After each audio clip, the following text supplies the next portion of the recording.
আসসালামু আলাইকুম।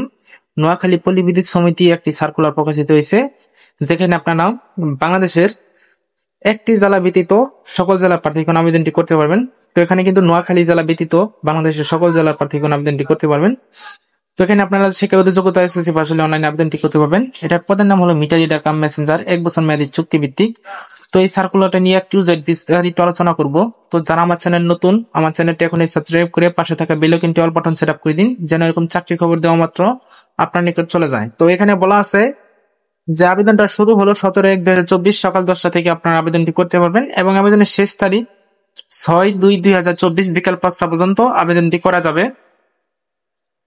তো এখানে এই যে ওয়েবসাইটটা আছে, এই ওয়েবসাইটের মাধ্যমে আপনাদের আবেদনটি করতে হবে। PBSNOA টেলিটক বিডি, এই ওয়েবসাইটের মাধ্যমে আপনাদের আবেদনটি করতে হবে।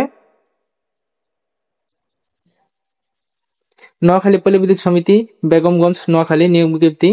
তো নোয়াখালী পল্লী বিদ্যুৎ সমিতির নিম্নবর্ণিত শূন্যপদ লোকবল নিয়োগের নিমিত্ত নোয়াখালী জেলার স্থায়ী বাসিন্দা ব্যতীত বাংলাদেশের অন্য সকল জেলার স্থায়ী বাসিন্দা। তো এখানে বলা আছে কিন্তু নোয়াখালী জেলার স্থায়ী বাসিন্দা ব্যতীত বাংলাদেশের অন্য সকল জেলার প্রার্থীগণ অনলাইনে আবেদন করতে পারবেন। তো এখানে কিন্তু নোয়াখালী জেলা বাসিন্দাগণ কিন্তু আবেদনটি করতে পারবেন না, এরা ব্যতীত সকল জেলা প্রার্থীগণ আবেদনটি করতে পারবেন। তো এখানে পদের নাম হলো মিটার রিডার কাম মেসেঞ্জার, 1 বছর মেয়াদী চুক্তিভিত্তিক। এখানে লোক সংখ্যা নিবে 35টি।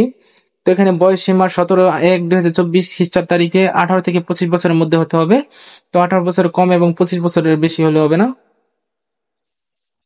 তো এখানে প্রবেশ বেতন 2016 অনুযায়ী 14,700 মূল বেতন। এছাড়া অন্যান্য ভাতাদি পদই হবে। তো এখানে শিক্ষাগত যোগ্যতা অভিজ্ঞতা, তো এখানে শিক্ষাগত যোগ্যতা হিসেবে চাইছে কিন্তু এসএসসি পাস হতে হবে অবশ্যই, এসএসসি বা সমান পরীক্ষা উত্তীর্ণ হতে হবে। তো প্রার্থীকে অবশ্যই যোগ, বিয়োগ, গুণ ও ভাগ করার দক্ষতা থাকতে হবে, এবং হাতের লেখা অবশ্যই সুন্দর হতে হবে।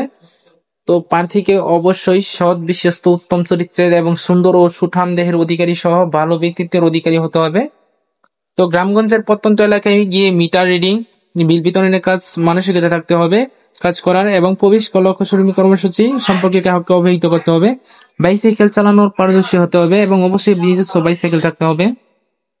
নিরাপত্তা জামানত হিসেবে এর ক্যাশ টাকায় 10,000 টাকা জমা প্রদানের সামর্থ্য থাকতে হবে। তো এখানে বলা আছে যে সকল জেলার প্রার্থীগণ আবেদন করতে পারবেন না। এখানে বলা আছে নোয়াখালী জেলার স্থায়ী বাসিন্দা নাগরিকগণ আবেদনটি করতে পারবেন না, এরা ব্যতীত সকল জেলার প্রার্থীগণ আবেদনটি করতে পারবেন। তো এটার কিন্তু আবেদনের ফি হলো 112 টাকা, টেলিটক চার্জ 12 টাকা সহ 112 টাকা আপনাদের টেলিটক সিমের মাধ্যমে প্রদান করতে হবে।